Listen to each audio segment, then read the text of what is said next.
Hello friends, जय माता दी। कैसे हैं आप सब दोस्तों। कार्तिक माह के शुक्ल पक्ष में आने वाली पूर्णिमा कार्तिक पूर्णिमा है और कार्तिकी पूर्णिमा को देव दिवाली के नाम से संबोधित किया गया है। कार्तिक पूर्णिमा को ब्रह्मा हो, विष्णु हो, शिव हो, अंगिरा हो, आदित्य हो आदि ने महापुनीत पर्व प्रमाणित किया है। विष्णु पुराण के अनुसार इस दिन शाम के समय भगवान विष्णु का मत्स्य अवतार भी हुआ था। इस कारण इस दिन में किए हुए दान आदि, स्नान आदि सभी का 10 यज्ञों के समान फल मिलता है। यदि इस दिन कृतिका पर चंद्रमा और विशाखा पर सूर्य हो तो पद्मक योग होता है और यह योग पुष्कर में भी दुर्लभ है। अतः इसमें किए हुए स्नान, दान, होम, यज्ञ, उपासना आदि सभी के अनंत फल प्राप्त होते हैं। इस दिन कृतिका हो तो यह महाकार्तिकी होती है, भरनी हो तो विशेष फल देती है और रोहिणी नक्षत्र हो तो इसका महत्व और बढ़ जाता है। और इस दिन पवित्र नदियों में स्नान करना चाहिए। इससे पूर्णिमा स्नान के बाद ही जो लोग भी कार्तिक माह का व्रत कर रहे थे उनका व्रत पूर्ण माना जाता है। पवित्र नदियों में स्नान करना चाहिए, सरोवरों में स्नान कर सकते हैं और इस दिन गुरुद्वारों में भी शबद कीर्तन आदि अनेक कार्यक्रम दिन भर चलते हैं, क्योंकि इसी दिन गुरु नानक जी का जन्म दिवस भी मनाया जाता है। और जो लोग भी श्रद्धालु होते हैं यमुना जी में स्नान करने पहुंचते हैं, गढ़गंगा, हरिद्वार, कुरुक्षेत्र, पुष्कर आदि तीर्थों में स्नान करने के लिए जाते हैं। इस दिन स्नान करने के बाद उगते हुए सूर्य को अर्घ्य देना चाहिए और फिर दान पुण्य करना चाहिए। इससे कई तरह के पापों से मुक्ति मिलती है। कार्तिक पूर्णिमा के दिन विशेष रूप से दीप दान का महत्व होता है और तुलसी पूजन का। और कार्तिक पूर्णिमा से 1 वर्ष तक पूर्णिमा व्रत का संकल्प जो लोग लेना चाहते हैं वो कार्तिक पूर्णिमा से ही लिया जाता है। इस दिन भगवान श्री सत्यनारायण की कथा का श्रवण भी करना चाहिए और इस दिन को देवों की दिवाली कही गई है। पौराणिक कथाओं में आता है कि एक बार त्रिपुरासुर राक्षस ने अपने आतंक से पूरी धरती और स्वर्ग लोक में सभी को परेशान कर दिया था। देवता और ऋषि मुनि भी उसके आतंक से त्रस्त थे और उससे परेशान होकर सभी देवगण उस राक्षस का अंत करने के लिए भगवान शिव से सहायता मांगने गए।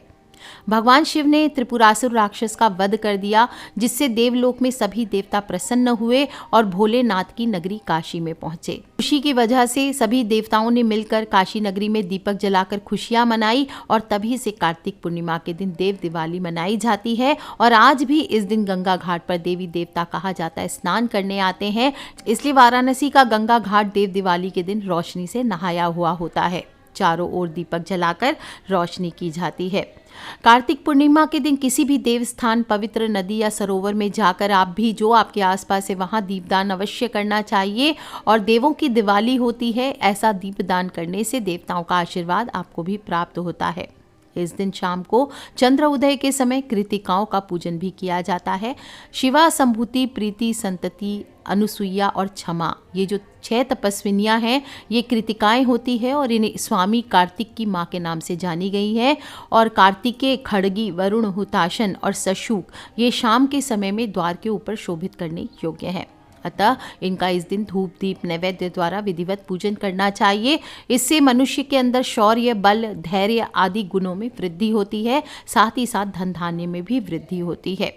कार्तिक पूर्णिमा के दिन शाम के समय त्रिपुरोत्सव किया जाता है और दीपदान करना चाहिए। कुछ खास मंत्र होता है जो बोलना चाहिए। क्या बोलना चाहिए? कीटा पतंगा मशकाश्च वृक्षे जले स्थले ये विचरन्ति जीवा दृष्टवा प्रदीपम नहीं जन्म भागिनस्ते मुक्त रूपा ही भवति तत्र। इस मंत्र का आपको उच्चारण करते हुए शिवलिंग पर दूध, दही, घी, शहद और गंगा जल का पंचामृत चढ़ाइए और फिर ये बोलते हुए आपको दीपदान करना चाहिए। इससे भोलेनाथ प्रसन्न होते हैं, त्रिपुरारी प्रसन्न होते हैं और सभी मनोकामनाओं को पूर्ण करते हैं। और इस बार ये खास दिन यानी कार्तिक पूर्णिमा, देवों की दिवाली 19 नवंबर को आ रही है और इसके साथ ही इस दिन बहुत ही शुभ दिन है। सर्वार्थ सिद्धि नामक योग, वर्धमान योग लग रहा है जो सभी बुरे योग और नक्षत्रों को दूर करता है। और इसी दिन कहा जाता है कार्तिक पूर्णिमा के दिन कुछ खास उपाय होते हैं जिनको करने से माता लक्ष्मी जी को आसानी से प्राप्त किया जाता है। और इस दिन तो साल का आखिरी चंद्र ग्रहण भी लग रहा है। ये चंद्र ग्रहण यूरोप में, अमेरिका में, पश्चिमी Africa, Indonesia, Russia, China, Australia और ब्रिटेन में क्लियर दिखाई देगा। जहाँ तक हम इंडिया की बात करें या भारत की बात करें तो ये ग्रहण शाम के समय अरुणाचल प्रदेश के कुछ हिस्सों में सिर्फ दिखाई देने वाला है। कार्तिक पूर्णिमा का जो भी तिथि है वो 19 नवंबर को मानी जाएगी। हालांकि कार्तिक पूर्णिमा तिथि की आरंभ 18 नवंबर को रात को 12:02 से प्रारंभ हो रही है और पूर्णिमा तिथि की समाप्ति आपकी 19 नवंबर को रात को 2:29 तक है। लेकिन उदया तिथि आपको मिल रही है 19 नवंबर को, इसलिए 19 नवंबर को ही पूर्णिमा तिथि का सारा जो भी स्नान दान जो भी आप करना चाहते हैं, व्रत उपवास, ये इसी दिन आपको करना उचित रहेगा। ग्रहण की शुरुआत सुबह 11:34 से होगी, जिसकी समाप्ति शाम को 5:33, यानी बहुत ही लंबा ग्रहण है, 6 घंटे लंबा ग्रहण है। और ग्रहण काल की कुल अवधि 5 घंटे 59 मिनट यानी कि ऑलमोस्ट 6 घंटा रहने वाली है। तो ग्रहण के दौरान और सूतक काल लगता है, चंद्र ग्रहण का सूतक आपको 4 घंटे पहले लग जाता है, 4 या 5 घंटे पहले आप सूतक मान सकते हैं। और जो सूर्य ग्रहण होता है उसका 12 घंटे पहले लगता है। लेकिन और सूतक काल में बहुत सारे कार्य करने वर्जित रह जाते हैं। जो भी ये साल का आखिरी चंद्र ग्रहण है ये वृषभ राशि में और कृतिका नक्षत्र में लग रहा है, इसलिए इस बार कृतिकाओं का पूजन करें। और भारत में ये ग्रहण खंड ग्रास है जो काफ़ी देर तक लग रहा है। ये नॉर्मल पूजा पाठ आप पूरे दिन इसमें कर सकते हैं, ना आपको सूतक मानना है ना आपको शुद्धि माननी है। और इसका असर कुछ राशियों पर अच्छा, कुछ के ऊपर इसका नकारात्मक प्रभाव देखने को मिलेगा। विशेष रूप से मैं डिस्कस करूंगी डिटेल में दूसरे वीडियो में कौन कौन सी राशियों पर क्या असर पड़ेगा। लेकिन अभी बता दूं आपको, तुला, कुंभ और मीन राशि वालों के लिए ये सामान्य परिणाम लेकर के आने वाला है। कैरियर में अच्छे मौके मिल सकते हैं, सफलता मिल सकती है, नौकरी बिजनेस में अच्छे परिणाम मिलेंगे, बाधाएं कम आएगी, धन लाभ के संकेत हैं। वहीं दूसरी तरफ ग्रहण के कारण जो मेष राशि है, वृषभ राशि है, सिंह राशि वाले लोग हैं, वृश्चिक राशि वाले, इनको छोटी मोटी परेशानियां आ सकती है। इस दिन सभी को क्या करना चाहिए कार्तिक पूर्णिमा के दिन? तो सुबह जल्दी उठना चाहिए। कोई भी बड़ा त्यौहार होता है तो यही कहते हैं कि सुबह जल्दी उठो, समय से उठो। और सूर्य उदय के अंदर उठ करके आपको 2 घंटे के अंदर ही स्नान दान आदि करके पवित्र हो जाना चाहिए। ब्रह्म मुहूर्त में हो सके तो स्नान कीजिए। और इस दिन चाहे तो पवित्र नदियों में स्नान कर सकते, नहीं नहा सकते पवित्र नदियों में तो घर ही थोड़ा गंगा जल या हल्दी डाल करके आप स्नान कीजिए। अपने मुख्य द्वार की सफाई कीजिए, उसे सजाइए, आम के पत्तों का तोरण लगाइए, फूलों का तोरण लगा सकते हैं। मुख्य द्वार पर रंगोली, स्वस्तिक आदि खूबसूरत चिन्ह बना सकते हैं। और जो लोग भी व्रत करना चाहते हैं वो संकल्प करें कि मैं व्रत करूंगा, और नहीं भी करते हैं तो इस दिन अन्न का सेवन अगर हो सके तो ना करें। जो लोग व्रत करेंगे फलाहार ट्राई करें, और नहीं तो एक समय रात्रि में भोजन कर ले। चंद्र उदय के बाद चंद्रमा को अर्घ दे करके भोजन करना चाहिए, उसके पहले नहीं। वैसे भी शिव जी का व्रत है, त्रिपुरारी पूर्णिमा है, तो आपको 3 प्रहर का व्रत किया जाता है। प्रदोष काल में पूजन करके आपको व्रत खोलना चाहिए।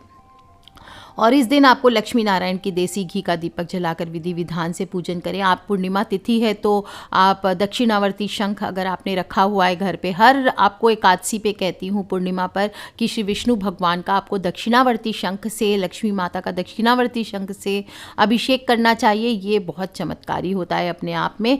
और इस दिन फिर आप श्री सत्यनारायण भगवान की कथा भी कर सकते हैं, इससे भी माता लक्ष्मी प्रसन्न होती है, आपके घर में धन धान्य बना रहता है, देवी देवताओं का आशीर्वाद मिलता है। भोग में आपको इस दिन खीर जरूर बनानी चाहिए। रात में चंद्रमा को भी थोड़ी सी खीर का भोग अर्पित करें, लक्ष्मी माँ को अर्पित करें। इसके बाद परिवार सहित आपको आरोगना चाहिए और लक्ष्मी नारायण की आरती जरूर करें। सब पूजा करने के बाद शाम के समय आपको कुछ खास जगह हैं जहाँ पर दीपदान करना चाहिए। ये भी मैं आपको दूसरे वीडियो में बताऊंगी कौन सी वो 8 जगह हैं जहाँ पर आपको दीपदान करना है ज़रूर से। इस दिन आपको तुलसी जी में भी दीप जरूर प्रज्वलित करना चाहिए, विधिवत पूजन करना चाहिए। और तुलसी माँ के साथ में शालिग्राम जी अगर आपने स्थापित किए हैं तो उनका पूजन ज़रूर कीजिए। ऐसा करने से घर में सुख समृद्धि शांति बनी रहती है। शाम के समय मंदिर हो, चौराहे हो, पीपल वृक्ष हो, तुलसी का पौधा हो, सभी पर आपको दीप जलाने चाहिए। और गंगा मैया का किनारा हो तो वहाँ पर दीपदान करें। कोई नदी हो, पोखर हो, तालाब हो, कुआं हो, कहीं पे भी जल स्रोत हो, और कुछ नहीं तो अपने घर में जो आपका जल का पेंडा हो वहाँ पर आपको दीपदान करना चाहिए। और कार्तिक पूर्णिमा को धर्म, अर्थ, काम और मोक्ष जैसे चारों पुरुषार्थों को देने वाला दिन माना गया है। और स्वयं विष्णु भगवान ने ब्रह्मा जी को और ब्रह्मा जी ने नारद जी को, नारद जी ने महाराज पृथु को कार्तिक मास के दिन सर्वगुण संपन्न महात्म्य के रूप में बताया है। इस दिन किसी के साथ आपको वाद विवाद नहीं करना चाहिए, किसी के लिए आप शब्दों का इस्तेमाल ना करें, कोई तामसिक भोजन ना करें, मांस मदिरा आदि से दूरी बना करके रखें। साथ ही साथ किसी ज़रूरतमंद की मदद आपको ज़रूर करना चाहिए, किसी को अपमानजनक शब्द नहीं कहना चाहिए। जो लोग भी व्रत रखेंगे उनको ध्यान रखना है, इस दिन हवन ज़रूर करना चाहिए। और कार्तिक पूर्णिमा के दिन विशेष पाठ मैं आपको बता देती हूँ, जो मैंने आपको स्टार्टिंग में बोला है, विशेष मंत्र है, इसका उच्चारण ज़रूर करना चाहिए ताकि आपकी सभी मनोकामनाएं पूर्ण हो। और दिवाली पर जैसे आपने सच्चे दिल से माता लक्ष्मी का स्तवन किया, माता लक्ष्मी का पाठन किया, माता लक्ष्मी का आवाहन किया और इस स्तुति को पढ़कर लक्ष्मी जी को आप आसानी से अपने घर पर सदा के लिए विराजमान कर सकते हैं, उन्हें आगे भी प्रसन्न कर सकते हैं। इस धरती पर समस्त प्रकार की सुख संपत्ति पाने के लिए महालक्ष्मी माँ की पूजा करने का विधान आता है। और जिस भी मनुष्य पर एक बार महालक्ष्मी माँ की कृपा हो जाए, उसके जीवन में धन संपत्ति पैसे की कभी कमी नहीं आती है। तीनों लोकों में जिसके पास सबसे अधिक संपदा और ऐश्वर्य है वो और कोई नहीं, देवराज इंद्र है। इसलिए ही उन्हें एक समय था अपने आप पर बहुत घमंड था, जिसके कारण उन्हें भी श्री विहीन होना पड़ा था। वापस से माता लक्ष्मी की कृपा पाने के लिए उन्होंने विशेष पूजन को किया था। कहा जाता है कि एक बार देवराज इंद्र ऐरावत हाथी पर चढ़कर जा रहे थे, रास्ते में उन्हें दुर्वासा मुनि मिले। मुनि ने अपने गले में पड़ी माला निकालकर इंद्र के ऊपर फेंक दी, जिसे इंद्र ने ऐरावत हाथी को पहना दिया। तीव्र गंध से प्रभावित होकर ऐरावत हाथी ने सूंड से माला उतारकर पृथ्वी पर फेंक दी और यह देखकर दुर्वासा मुनि ने इंद्र को गुस्से में शाप दिया, इंद्र, ऐश्वर्य के घमंड में तुमने मेरी दी हुई माला का आदर नहीं किया। यह माला नहीं, लक्ष्मी का धान थी, इसलिए तुम्हारे अधिकार में स्थित तीनों लोकों की लक्ष्मी अब शीघ्र ही अदृश्य हो जाएगी। महर्षि दुर्वासा के शाप से तीनों लोक श्री विहीन हो गए और इंद्र की राज्य लक्ष्मी समुद्र में चली गई। देवताओं की प्रार्थना से जब वे प्रकट हुई, तब उनका सभी देवता ऋषि मुनियों ने अभिषेक किया। देवी लक्ष्मी की कृपा से पूरा विश्व समृद्धिशाली और सुख शांति से संपन्न हो गया। देवराज इंद्र ने जो स्तुति की थी, आज वो मैं आपको बताती हूँ। देवता भी राज्य लक्ष्मी की प्राप्ति हेतु इस स्तुति को करते हैं और अगर आपने भी सच्चे दिल से इस स्तुति को किया तो कोई कारण नहीं है कि माता लक्ष्मी आपके ऊपर कृपा नहीं बरसाएंगी। सबसे पहले आप लक्ष्मी जी की मूर्ति स्थापित कर लीजिए, पंचामृत हो तो अभिषेक कीजिए, मूर्ति नहीं है तो फोटो रख लीजिए। और इस प्रकार से फिर आप जो लोग कर सकते हैं, केसर, रोली, चावल, पान, सुपारी, फल फूल, दूध, खील, बतासे, सिंदूर, शहद, सिक्के, लौंग आदि अर्पित करके आप पूजन करें। इसके बाद माता लक्ष्मी की स्तुति करें। कुछ नहीं है तो माता की फोटो रख लीजिए, एक दीपक जला दीजिए, थोड़ा सा खीर या कोई भी भोग रख लीजिए। सफ़ेद मिठाई माता लक्ष्मी को प्रिय होती है तो वो कुछ भी आप रख लीजिए और फिर बोलें, आदि लक्ष्मी नमस्तेस्तु पर ब्रह्म स्वरूपिणी यशो देहि धनम देहि सर्व कामश्य देहि में। संतान लक्ष्मी नमस्तेस्तु पुत्र पौत्र प्रदायिनी पुत्राम देहि धनम देहि सर्व कामाश्य देहि में। विद्या लक्ष्मी नमस्तेस्तु ब्रह्म विद्या स्वरूपिणी विद्याम देहि कलाम देहि सर्व कामाश्य देहि में। धन लक्ष्मी नमस्तेस्तु सर्व दारिद्र्य नाशिनी धनम देहि श्रियम देहि सर्व कामाश्य देहि में। धान्य लक्ष्मी नमस्तेस्तु सर्वाभरण भूषिते धान्यम देहि धनम देहि सर्व कामाश्य देहि में। मेधा लक्ष्मी नमस्तेस्तु कली कल्मष नाशिनी प्रज्ञाम देहि श्रियम देहि सर्व कामाश्य देहि में। गज लक्ष्मी नमस्तेस्तु सर्वदेव स्वरूपिणी अश्वांश गोकुलम देहि सर्व कामाश्य देहि में। धीर लक्ष्मी नमस्तेस्तु पराशक्ति स्वरूपिणी वीर्यम देहि बलम देहि सर्व कामाश्य देहि में। जय लक्ष्मी नमस्तेस्तु सर्व कार्य जय प्रदे जय देवी जय देहि शुभम देहि सर्व कामाश्य देहि में। भाग्य लक्ष्मी नमस्तेस्तु सौमांगल्य विवर्धिनी भाग्यम देहि श्रियम देहि सर्व कामाश्य देहि में।